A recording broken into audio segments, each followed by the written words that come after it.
Christ School of Ministries presents The Tree of Life. This is a teaching ministry with a mandate to turn humanity from darkness to light and from the power of Satan to the power of God.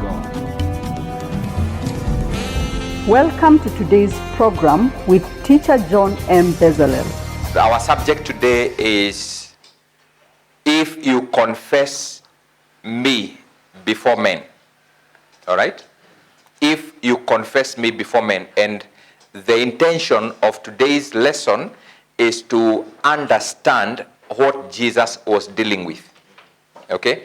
We have used that part of the Bible to invite people to Christ. Yeah? And so because you confessed, you think you are a believer.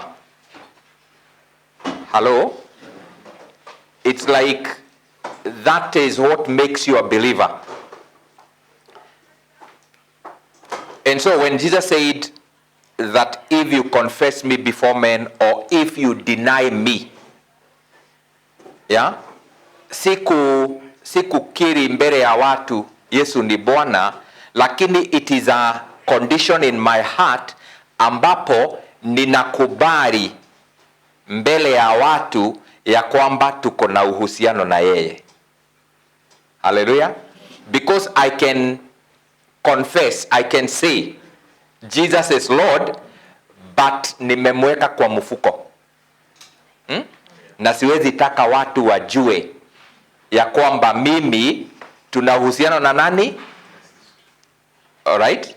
So tukielewa ni nini Yesu alikuwa na deal nayo, what was the circumstance ambayo ilisababisha azungumze haya maneno, tutakuwa na kuelewa what he meant.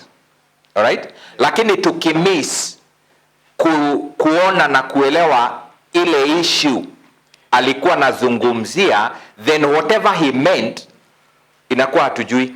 So tunatumia watu wako kama mstari kwa kufanya watu wa confess things they don't understand and they don't really walk with. Yeah? Unafundishwa mambo ya Goliath, unahubiriwa mambo ya Samson. Hallelujah. Bwana atakutia nguvu, amen. Alafu unauliza nani anataka kuokoka? Because we think kuokoka is to confess. Si ndio? Ukiuliza mtu are you born again? Anakuambia yes, I confessed. Who told you to be born again is to confess? Eh? Haven't you heard that demons confessed him? By the way, si ndio walikuwa wa kwanza kusema you are the son of God. So what is the difference? Yeah? Demons ndio walikuwa viumbe wa kwanza kumtambua Yesu akiwa katika mwili. Wakasema son of God, have you come to destroy us before our time? So which means they also confessed. Are they saved? Yeah? So wakati tunabeba tu mistari nje ya kile ambacho kilikuwa kinazungumziwa, unakuta we go away from whatever was being addressed, and sometimes we are not able even to walk in accordance to what Jesus was trying to address. Bwana asifiwe. So today I want us to look at that aspect of if you confess and if you deny, so that we can understand how we who are in this truth, who are in the grace, ought to align ourselves with the warning that Jesus gave. Bwana asifiwe. Sio ni mzuri? So do we have our Bibles? Okay. I want us to start from Matthew. Matthew chapter 10.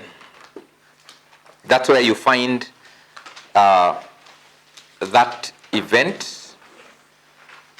Matthew chapter 10. Na pia niruhusu niseme hivi, and I thank God for for this class because we are able to inject a different aspect as we continue to teach. Wakati unasoma the book of Matthew, unasoma the book of Mark, unasoma the book of Luke, unasoma the book of John, hawa wote wanne wanatazama event moja ama wanaangalia a certain window in the history and they are narrating the story to us. You get that? They are looking at an event, an occurrence that took place in the earth at a particular time in the history. Okay? And they are telling us about that window of time. That means kuna mambo ama kuna events, kuna occurrence, kuna situations ambazo tutazisoma kutoka kwa Mark ambapo hatutapata enough details na hizo details unaweza zipata kwa John. You get that? Yeah. Kwa sababu wote wanatazama jambo moja lakini wanatupatia historia ya hayo mambo from different angles but for different agendas. Kila mtu Mark, Luke, Matthew, John wakiandika wako na intentions zao. When they were writing, kina Matthew, Mark, Luke and John hawakuandika kama Isaiah ama Jeremiah ama Danieli, because kina Daniel, kina Isaiah and the prophets that were, when they were writing, intention was not with them. Do you understand? They didn't plan what to write. Hello? They wrote or they spoke as the Spirit of Christ moved them, to a point that the things they spoke, they themselves did not comprehend. Tunaelewa? Lakini tukija katika kitabu cha John, John is not writing because he is moved by the Holy Spirit. He is writing with an intention. Hello? If you read John 30, John chapter 20 verse 30, John tells us that there are many things that Jesus began to do and to teach. Right? But I did not write everything. But that which I have written so that you may believe that Jesus is the Christ. So John has the intention, akona kusudi, akona sababu ya kuandika kile ambacho anaandika. The intention is not with God. The intention is with him. Tukisoma kwa mfano the book of Jude. Yeah? Jude anaanza kuandika. Anasema nilikuwa nimefanya bidii niwaandikie kuhusu our common salvation. But I decided to change mind. And to write so that I may exalt you to contend for the faith that was once delivered unto the saints. So he has an intention of writing. Tunaposoma the book of Luke ama the letter of Dr. Luke, si tunajua anaandikia nani? Anaandikia Theophilus. Why? So that Theophilus can be grounded, can be assured, can have the certainty of the things he has believed. Are you getting this? So every time you read the letters they wrote, the people who wrote after the death of Christ, they wrote with an intention. They knew what to write. They decided what to write. They even chose the who they are writing to. Unlike Isaiah and the others. Okay? And so as they are writing with different intention, kuna details ata-emphasize ambazo yule mwingine haku-emphasize. Okay? So tukitaka kuelewa vizuri let's say you want to understand the story about the Cana of Galilee. Yeah? That event wakati ilibadilisha maji ikakuwa juice. Yeah? Oh, ilikuwa wine. Si juice. So ukitaka kuelewa hiyo story, utaenda utafute Matthew whether ameongea hiyo story. Fuata hiyo story, amesema nini? Sikiza Mark na yeye the same story amekwambia nini? Are you getting it? And you're able to get more insight and details into that single event. We have the story of the sower, the parable of the sower. Yeah? Ukisikiza from Matthew na usikize from Mark, kuna details Mark na omit ambazo ziko well captured na Matthew. Naye Dr. Luke ambaye si mwanafunzi wa Yesu at that time, he was not one of the disciples and he is not a Jew. Okay? Yeye ndio andike alitoa information wapi na hakutembea na Yesu. Alifunuliwa na Roho. Yeah? What happened? He did an investigation. He did a study. A thorough research. Alright? So anapoandika, anaandika akiwa na amepiece information kutoka kwa huyu, so that he compiles that organized record to Theophilus. Okay? So utakuta kuna information Luke amecapture vizuri ambazo hazijakuwa captured na wengine. I'll give you an example.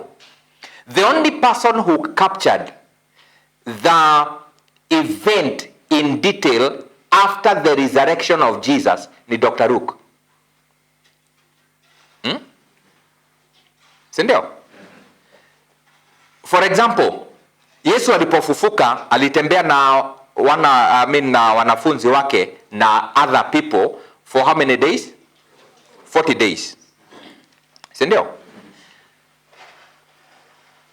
Where do you get the story of the two disciples on their way to Emmaus? Luke 24. Is that story captured by John?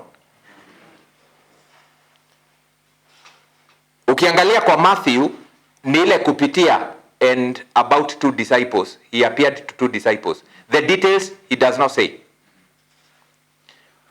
After the 40 days, what happened? Walipoenda Galilee, Jesus was taken up. Then two angels appeared to them, akauliza, men of Galilee, mbona mnatazama juu? As he has gone, the same way he will come. Where is that information? Because it is after resurrection. Huh? Is it in the book of Luke? Or in the book of Acts? It is in the second letter of Dr. Luke to Theophilus. Can you get that? So, kila mtu kwa sababu ya intentions zake na kile alikuwa anajaribu kufanya, kuna details ambazo huzipati. Yeah? The story of Lazarus. Kufa na kufufuka kwa Lazaro. Where do you find it? Kwa nini kina Mark hawajatuambia? Because John akiandika, he is intentional. Yeye focus yake si kukuambia kuhusu the miracles Jesus did. Intention yake ni kukuambia, ni kukuonyesha vile Yesu ndiye Kristo, the promised Messiah. And he does that. In fact, I would put it this way. He wants to show you that Jesus is God. Amechukua all those miracles he did, all events where his identity is revealed. You get it?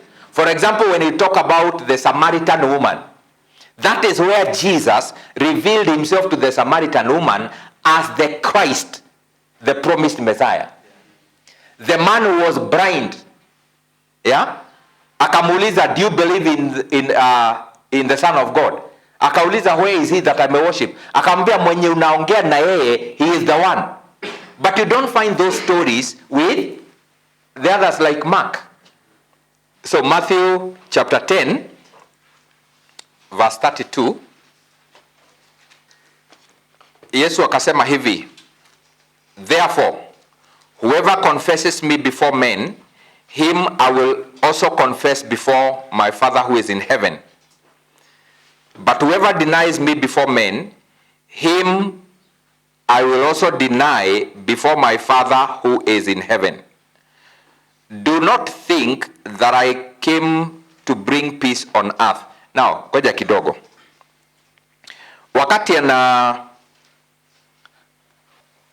anaongea kuhusu do not think I came to bring peace on earth, how does it relate with if you confess me before men?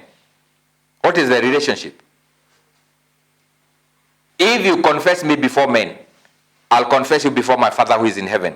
If you deny me, I'll also deny you. Do not think that I came to bring peace on earth. What is the relationship? Is it a change of subject, or he is still within the subject? He's still within the subject. So what is his subject?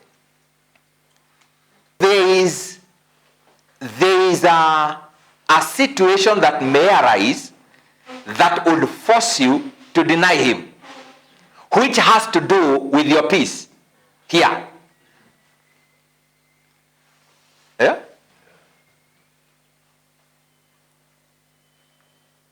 Kama ni issue ya kuconfess tuokoke, sidhani kama issue ya peace ingearise. So if you deny me before men, I'll also deny you before my Father who is in heaven. All right? Do not think that I came to bring peace on earth. I did not come to bring peace, but a sword. Hallelujah.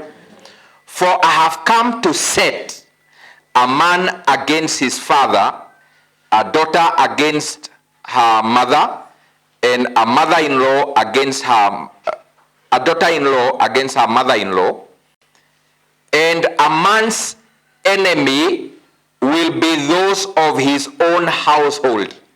Hello? A man's enemy?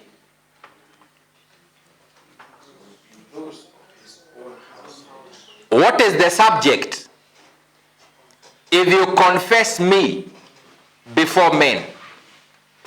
And how is the closest person becoming an enemy here?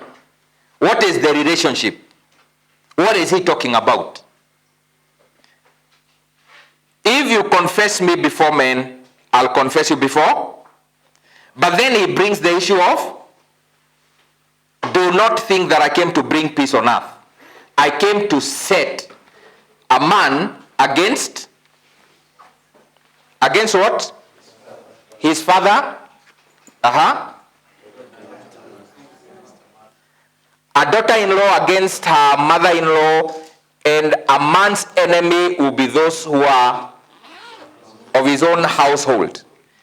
He who loves father or mother more than me is not worthy of me. He who loves son or daughter,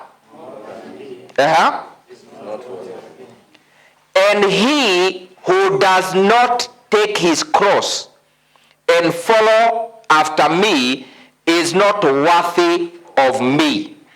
He who finds his life will lose it, and he who loses his life for my sake will find it. What is Jesus saying? Is he suggesting that we start walking in hatred? Tuchukie ndugu zetu, tuchukie mama zetu, tuchukie watoto wetu kwa sababu tusipofanya hivyo, we are not worthy of him. And whoever finds his life loses it, and whoever loses his life for my sake finds it. Huh? Are you trying to connect what is all this? Remember, the issue is confessing me before men.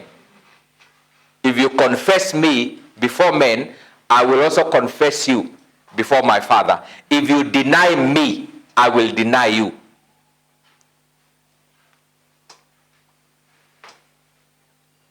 Sasa, how is confessing Jesus tied to losing your life? Hebu tuisome na other version kama message.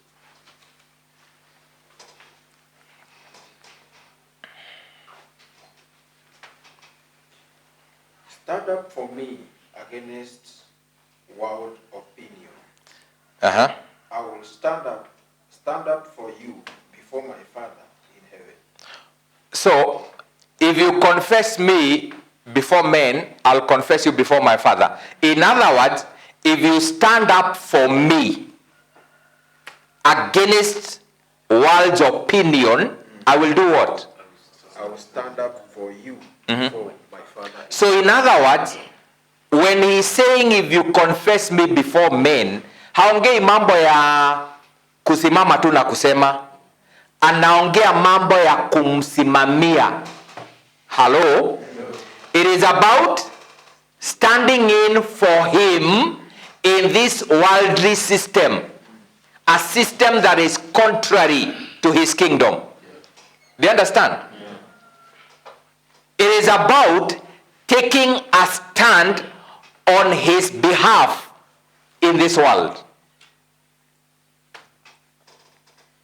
Paul says, if anyone is in Christ, he is a new creation. Old things have passed away. Behold, all things have become new. All this is from God, who has reconciled us to himself through Christ. God is reconciling the world to himself through Christ, and he has given us the ministry of reconciliation. Do you understand?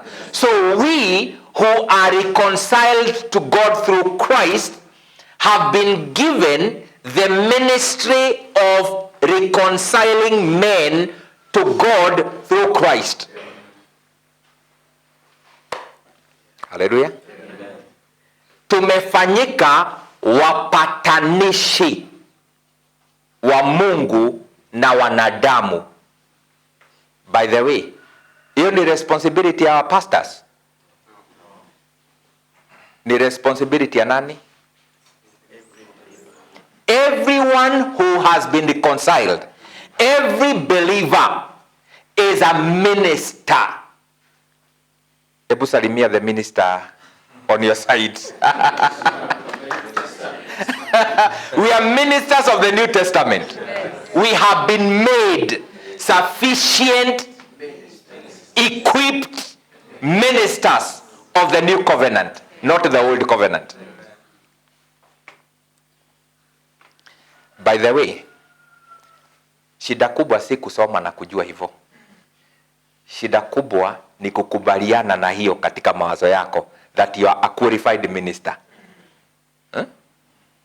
Ama namna gani Agnes? Hujafanya ordination.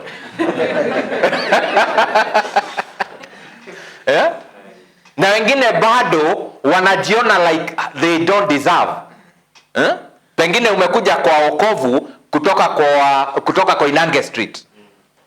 And so hata ukiomba bado umevunjika, baba unajua mimi ni segesege, sistahili mbele yako, wewe tu maneno tu nitapona.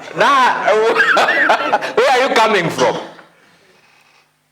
The greatest challenge we have in our Christian walk is to agree with what God is saying about me. Yeah? How many people are righteous here? unakuta kwanza you have to think, what's your problem? Are you not the righteousness of God? How many people are holy? So okay. Eh? Do you have holy people? Yeah. Naweza sema yes, lakini unajua ndani ni vita unakuwaga nayo. Kwa sababu unaishi kwa kutubu. Kama unaishi kwa kutubu, by the way, ugoaga ugiukiraga, yani unaangukaga ukiamukaga, and then uambiwe you are holy, you are righteous. Do you think your mind can take that? Spiritual battle si kupigana na mapepo, ni kupigana na ideology ambazo already ziko ndani yangu zinazokataa ukweli. That is the warfare.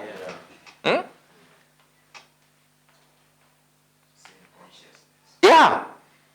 We still feel like we are not worthy. We don't have the boldness, the courage. Hata ukiinua mikono useme baba. Kwanza ukiona mtu ameinua mikono, oh daddy, you're awesome. Namwangalia unashindo. Are you serious? Unapuuza Mungu hivyo.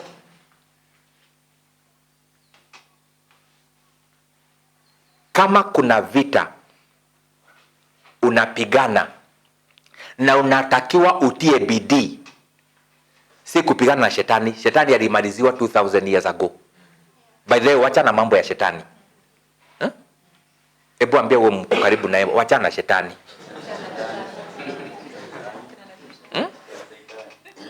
Hello.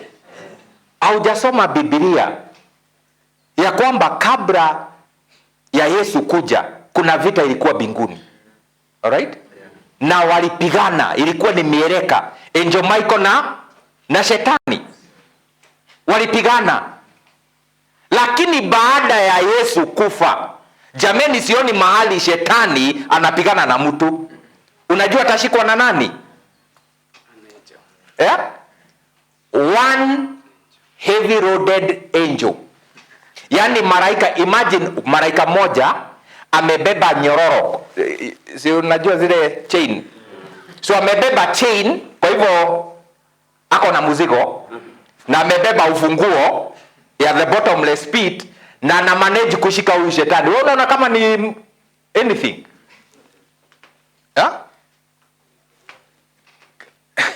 Unaona kama kuna mieleka hapa? Malaika ako na chain amebeba ya kumfunga, na ako na ufunguo, na bado anamuarrest. Anamushika na anamudhinekania.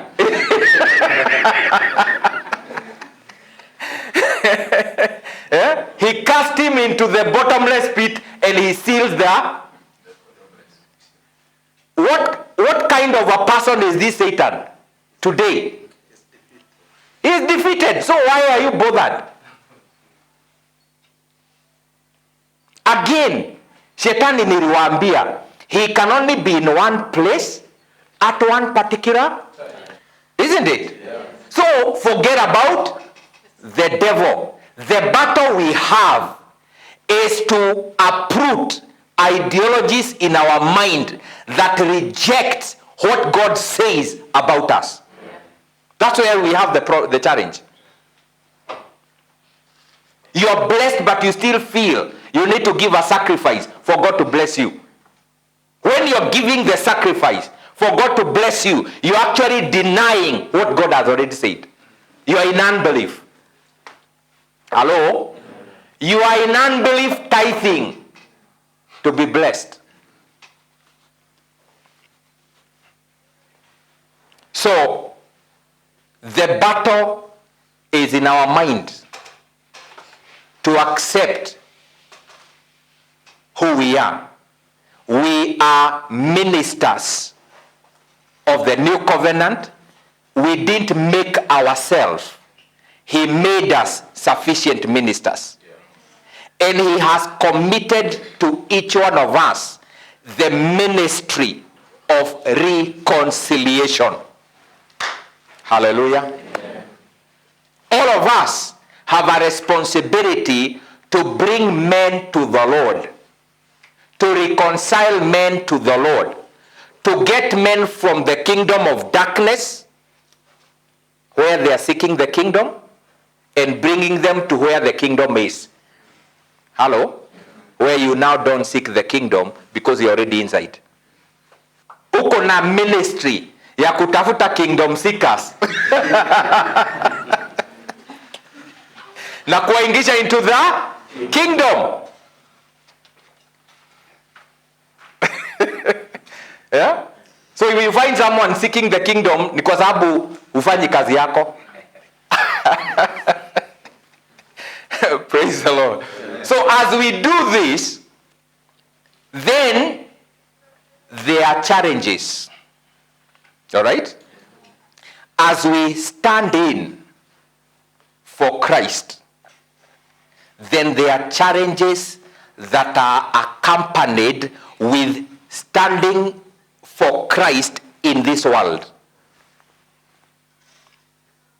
All right? That may threaten your life.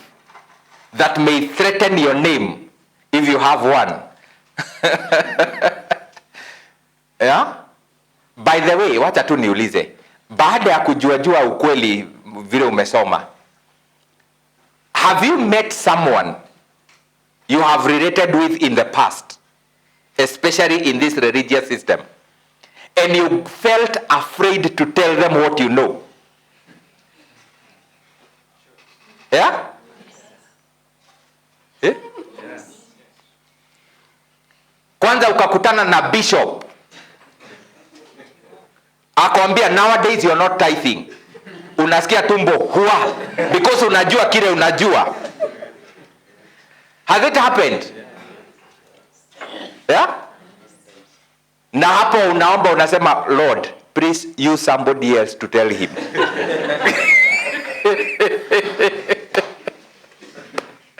Yeah?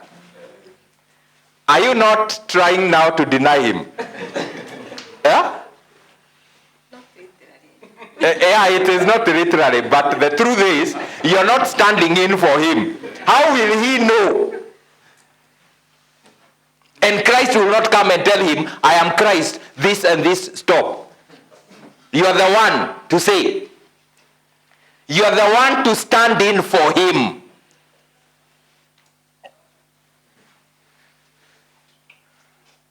Ati unajifungia kwa nyumba, Baba, ninaomba, oh God, please make them know.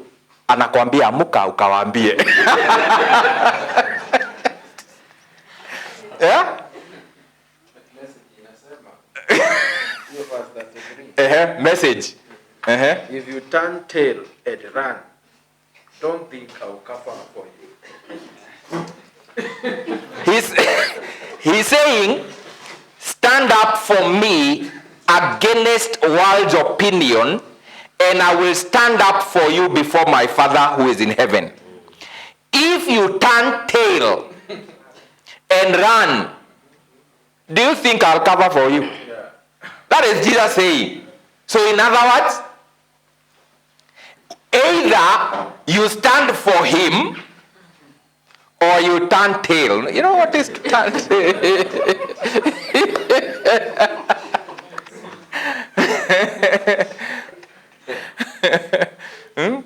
Sema Mungu atawasaidia wajue. Hakuna wewe, you are his agent here. Let me also say this. Under the old covenant, the only people on the planet that stood for God on earth were Levites. All right? The priesthood came from the Levites, a tribe. They are the ones who represented God to the people here on earth. But after the death of Christ, the old covenant is abolished and the new covenant is instituted. Under the new covenant, everyone who has a relationship with Jesus Christ represent him here. So you are a priest. Tell your neighbor you are a priest. Mwambie vizuri hata kama unaona haamini. Yeah? We are God's representatives on earth. Everyone who is a believer. Not specific people. Under the new covenant, hatuna watu special ati hawa ndio priest. We only have one high priest, Jesus Christ. Everybody else is a priest representing Christ, the kingdom of Christ, to the world that is already lost. Hello? Are you getting it? And that's why wakati Cornelius alitaka kupokea wokovu, aliambiwa tumane Joppa, Peter aende. Na mwenye namwambia ni malaika. Angels don't represent God. We do. And they desire to know what you are knowing. Are you getting this? So if you turn tail and run, don't think I'll cover for you. Now listen to verse 34. Tunasoma na message. Don't think that I came to make life cozy. I've come to cut.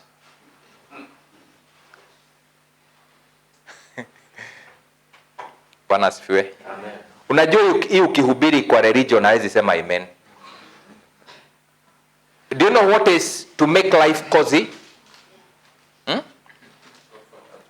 Making life comfortable, easy, yeah, prosperous, good.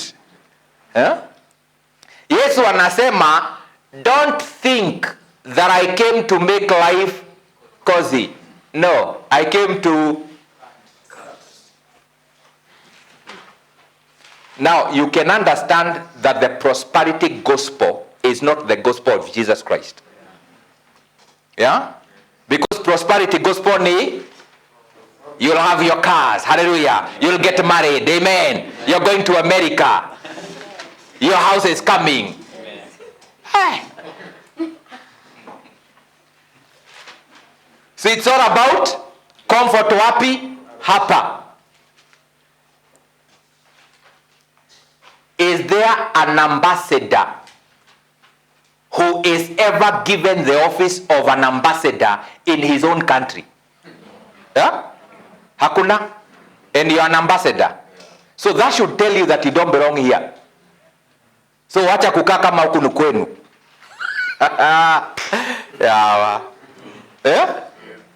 Kama we ni ambassador hapa, then this is not home. You cannot be an ambassador in your home. You are an ambassador in another country, representing the interest of your country in a foreign country. So prosperity gospel inabadilisha the mind of ambassadors. Wanafanya the foreign land to be their land.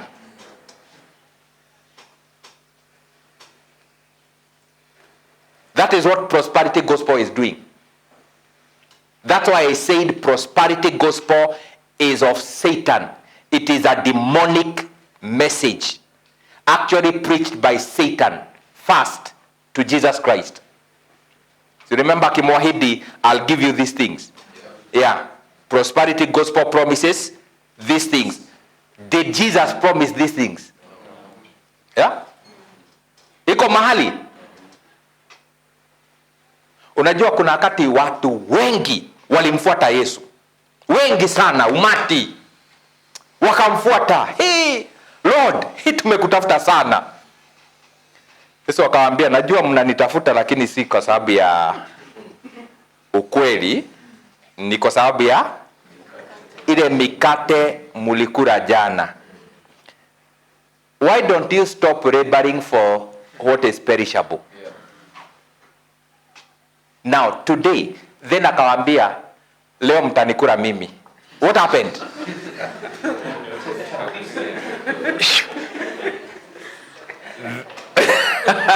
They took off. Mumenifuata kwa sababu ya mikate ya jana. Leo, I am the bread that comes from heaven. So, Leo msijari, leo ni nakula mimi. Mtu ni wazimu. And the Bible says many of his disciples left him that day. And there are many people in the so-called church who are here because of the bread, because of the car, because they want to get married, because they want these things. Wapatie true gospel, watarudi kwa club, because they were not interested with God. And there are many people, they are not interested with God. They are only there kwa sababu wamefukuzwa na mashida. Wanataka waolewe, wanataka watolewe kwa madeni. That's why they are looking for anybody who appear to be having some powers. Yeah. Kama ningekuwa hapa wapendwa, ninasema nasikia roho. Hapa kumengekuwa kumejaa. Watu wangekuwa naambiana kuna mwalimu. Si kwa sababu ya mafundisho, hapana, ni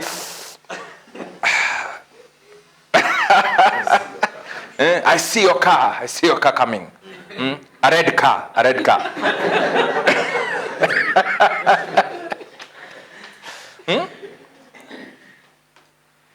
And that's why some of these preachers, they have no difference na wachawi.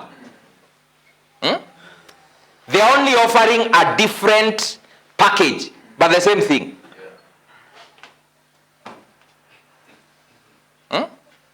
Kuja nikuzie mafuta. Si mchawi anakupatia irisi? Yeah? Mchawi anakupatia irisi. Na mwingine anakupatia mawe ya Goliath. Mwingine anakupatia anointing oil. Mwingine anakupatia kifagio. Mwingine anakupatia holy water. Mwingine chumvi. Mwingine anakupatia ufunguo. Ameenda China, ameongea na kampuni ya kifuri, amewambia sina haja na kifuri, nataka ufunguo. Yeah? So ako na gunia ya kama kifunguo, na zinauziwa Sunday. Nani? Not Christians, but those who are looking for sorcerers. Watu ambao wanatafuta solution. The only difference, hajaenda kwa mtu ambaye amerarukiwa na mangua na fanya chingili zake. Ameenda kwa mwenye ako na suti na Biblia, lakini bado ni mchawi. So ukiwaambia leo hizo vitu hakuna, that's when you'll discover they were not following you. So Yesu akasema hivi, don't think that I came to make life cozy.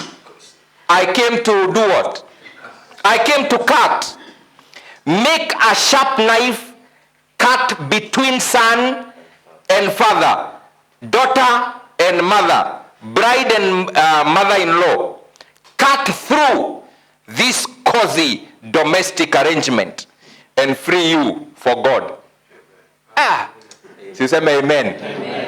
Sababu ufuati mikate. Yeah?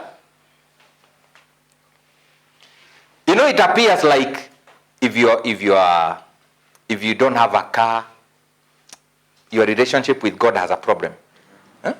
Sindio? Si mtu anapimwa the amount of God you have.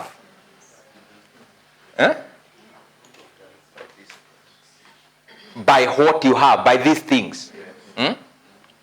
Kama unatembea na gari ya kupanda, si zile za kuingia, kupanda, then Mungu amekuonekania. Mungu gani?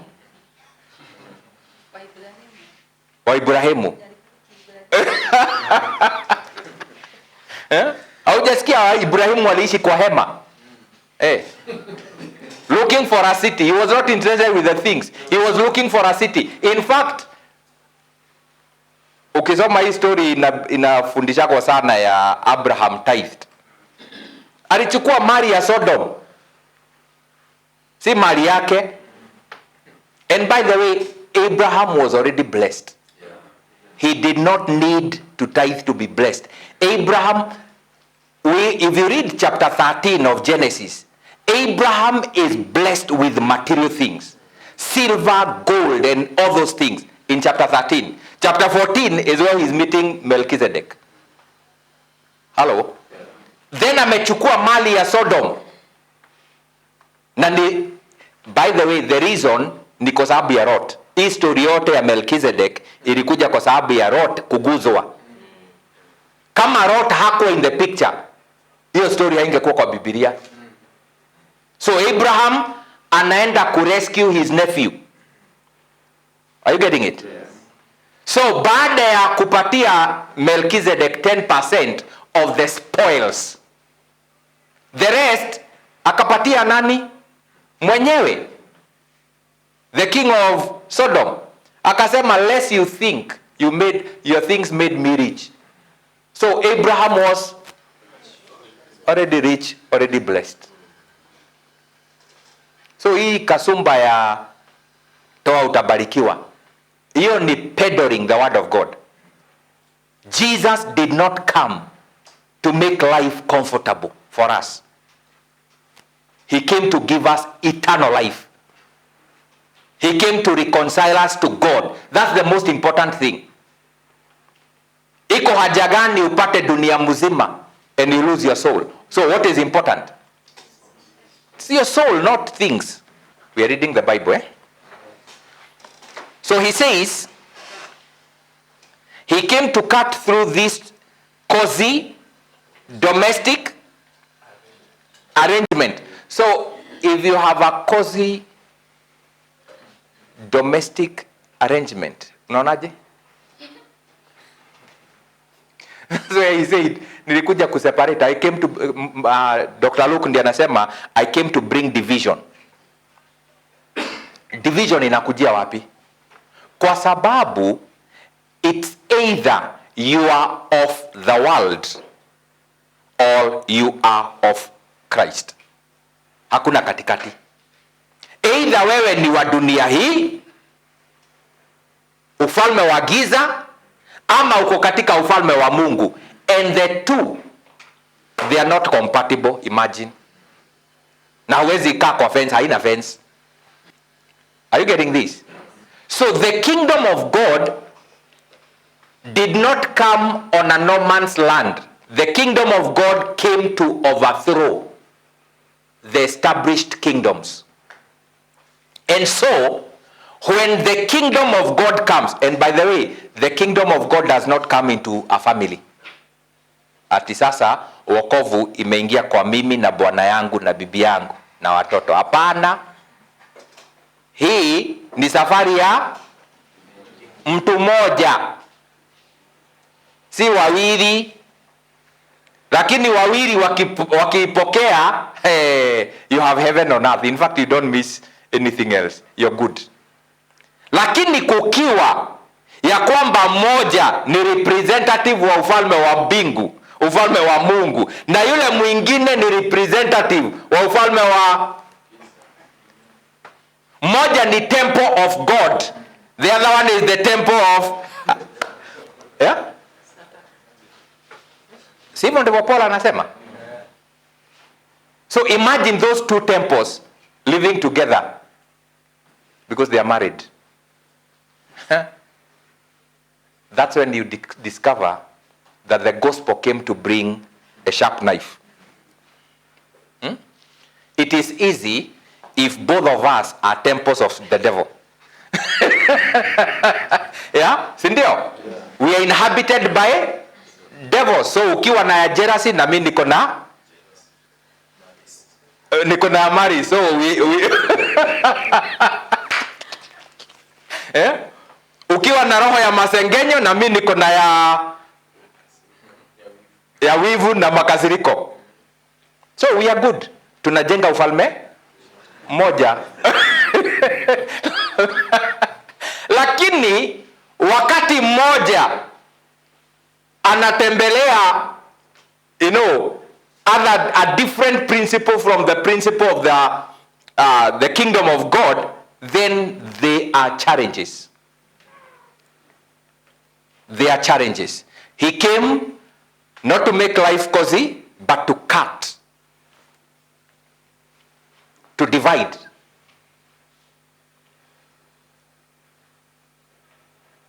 And you are expected in those arrangements to stand for him. Useme Baba Joroge, ninakuheshimu lakini mimi sitafanyiwa gurario.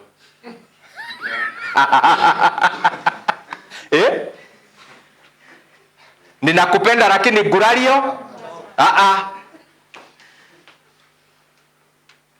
So do you think itakuwa bread and butter? Yeah? So what happens? There are only two options. You stand for Wakirinyaga or you stand for Jesus. Hapo ndipo baridi inaingia kwa tumbo, unasikia tumbo imejaa na hujakula kitu. Yeah?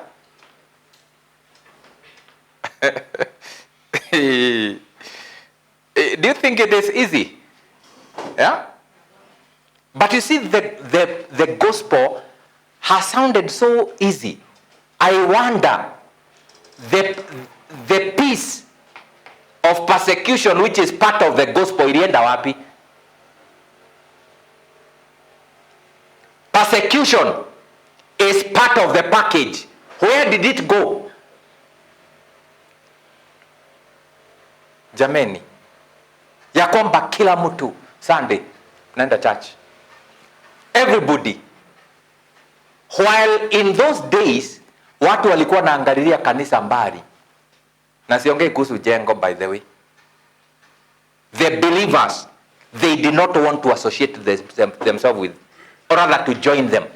Why? Because it's a completely different arrangement. People who don't live for the material things. People who don't live for self. People who have lost self and they are only focused on God. Verse 36 he says, well-meaning family members can be your worst enemies. How is that? Well-meaning. Well, you know they have good intention. Brother, hii mambo ya Mungu mtu wajipatianagi sana. Unahitaji unatumia hekima kidogo. Because bado tuko wapi? Tuko hapa. A well-meaning family members can be your worst enemy. If you prefer father or mother over me, you don't deserve me. If you prefer, you know what is to prefer?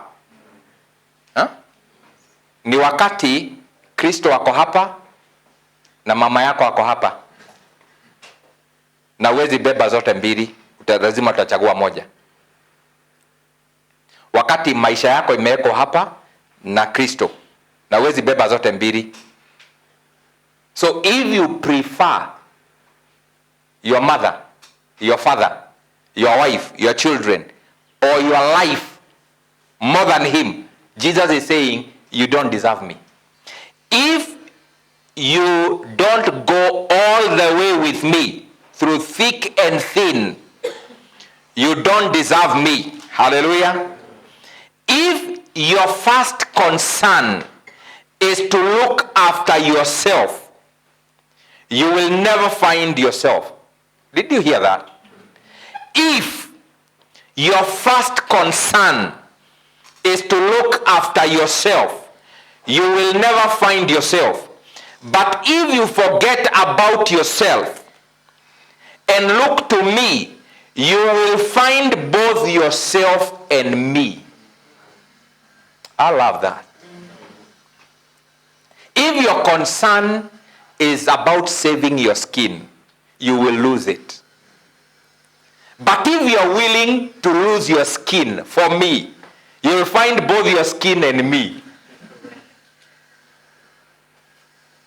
Yeah? Sasa niulize mali nilikuwa nimeuliza. Wakati unasikiaga maji imejaa kwa tumbo na unashindwa kuambia that brother or that man, that woman what you know at that point in time, ni nini hii unajaribu kusave? Iko kitu unajaribu kusave?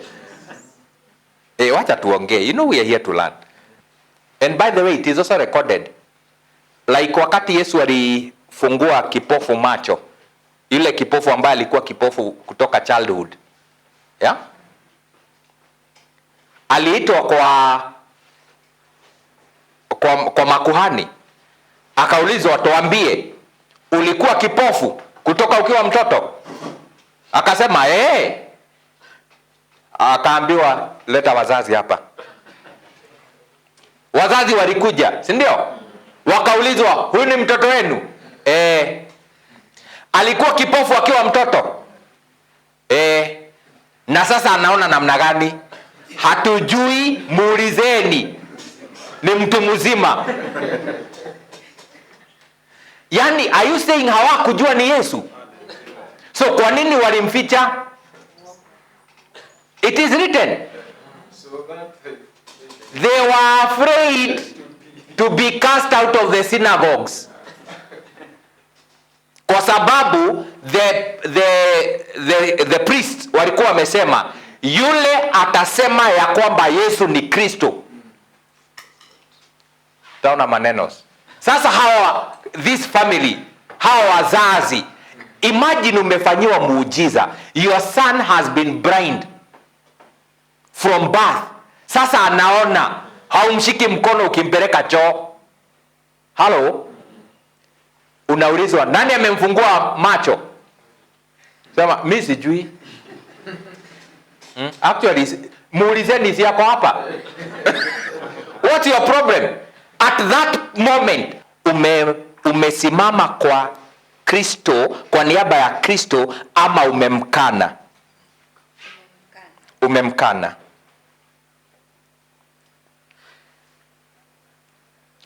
Inaanza kueleweka what Jesus is talking about. If you confess me before men. And if you read, there are many people, religious leaders, who believed in Jesus. But because of the fear of the readers, they did not want to admit publicly that they have a relationship with Jesus. And by the way, that is why water baptism was necessary. Kwa sababu kama unamwamini, tumbukizwa. Na utumbukizwi kwa lodging, hapana, in the public. Watu wakikuangalia wanajua basi ni mmoja wao. It was a public declaration of your faith in Jesus Christ. Today's lesson ni kuwahimiza na kuwa encourage. At least let's stand for this truth. There is no other way people will know. All right? And the fear you feel, it is real. And the fear is because there is something that you have to lose. Either your name, to position makanisani, hallelujah. Hizo vitu, be sure you're going to lose them. Let's read Luke chapter 14. Noambia, this story, these events, if you look at them from different position, you get a better understanding.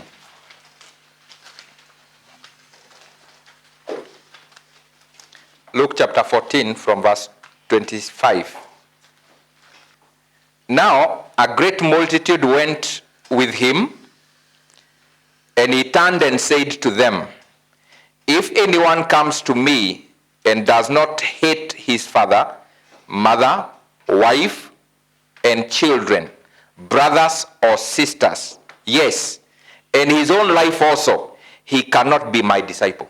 Can you get it? It's the same thing. It's the same thing Jesus is trying to say. And he is talking to the multitude that has followed him. And he said to them, if anyone comes to me, All right? If anyone comes to me and does not hate who? His father, his mother, mpaka his wife.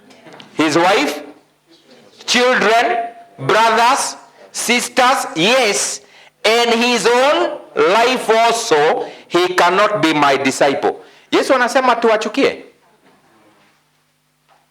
What does it mean? Yesu anasema hivi, he will not take the second place in your life. If he is not given the first priority, you don't deserve him. He does not become number 2. It is not your wife and then Jesus, or your husband and then Jesus, or your children and then Jesus follows, or your boss and then Jesus. If you prefer anything or anyone, including your own life, before him, he said you don't deserve him. And you cannot be his follower. A disciple is a follower.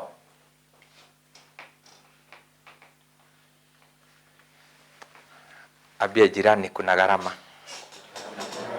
Mwambie wokovu ni bure, lakini kufuata iko gharama. Salvation, the life of God, the blessedness of God, the goodness of God in our lives is free. All right? You don't do anything to get it. But to walk in this path is a cost. Unajua kwanza watu wanataka grace sana. Kwa sababu watakagi gharama, hata wanaenda kwa landlord kuambia, "We tuko wakati wa grace." You know, they want to be excused to kulipa rent. Wanataka grace mpaka kutoka kwa landlord. The issue is the grace of God, the unmerited favor, the favor we don't deserve, is freely given to all men. All right? But that grace gets you from the kingdom of darkness to the kingdom of light. And when you come into the kingdom of light and you are still here, there are troubles. Because there are struggles with this system. All right? Yeah, there are struggles. And especially wakati umeshika barabara ya Kristo. Thank you for tuning into our program, The Tree of Life, with Teacher John M. Bezalel. To order today's teaching, call us on 0700-488-499 or 0736-219-219. You can also email us on christschoolofministries@gmail.com.